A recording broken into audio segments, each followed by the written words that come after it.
কাবা শরীফে যদি শিরক থাকে তবুও শিরক, কাবা শরীফে যদি ছবি থাকে তবুও শিরক। পৃথিবীর যেখানেই ছবি থাক না কেন অবশ্যই তা শিরক।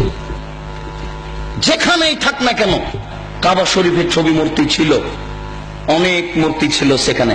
হবল নামে একটা মূর্তি ছিল কাবা শরীফের ঘরের কাছে, হবল, সেটাই বেশি মূল্যায়ন কর। সেই হবল মূর্তির পাশে ছিল একটা পাতিল, সেই পাতিলে ছিল 3টা খড়ি, অর্ধ হাত হোক আর 1 হাত হোক 3টা খড়ি ছিল।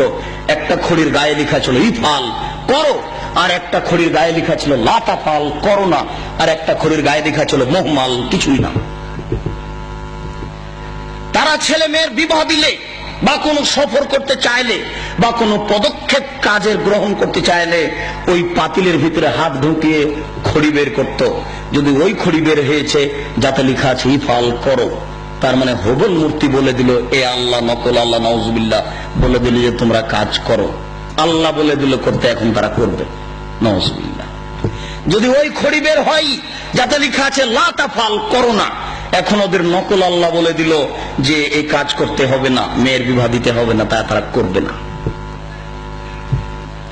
তারা যুদ্ধের মাঠে জয়ী হলে বলতো উল হবল, উল হবল, এ হবল তুমি সম্মানী, তুমি জয়ী, তোমাকে আমরা মূল্যায়ন করি। মানুষ শিরক করত।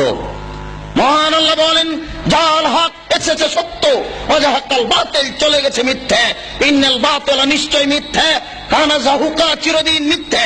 এই বলে আল্লাহর নবী লাঠি হাতে করে কাবা ঘরে ঢুকে যত ছবি মূর্তি ছিল সবকে ভেঙে চৌচির করে লাথি মেরে বের করে দিয়েছেন। ওই ছবি মূর্তি আবার আপনি মুসলমানের বাচ্চা হয়ে ঘরে ঢুকিয়েছেন, ওই ছবি মূর্তি আবার আপনি শোকেজে সাজিয়েছেন। আপনার গোশতের মধ্যে ঢুকে আছে মূর্তি ভাঙা নীতি, আপনার রক্তের মধ্যে ঢুকে আছে মূর্তি ভাঙা নীতি। আপনি মূর্তি ভাঙা জাতি, আপনি মূর্তি ভাঙা সম্প্রদায়, আপনি মূর্তির উপরে লাথি মারা সম্প্রদায়। আপনি মূর্তিকে মূল্যায়ন করেন কি করে?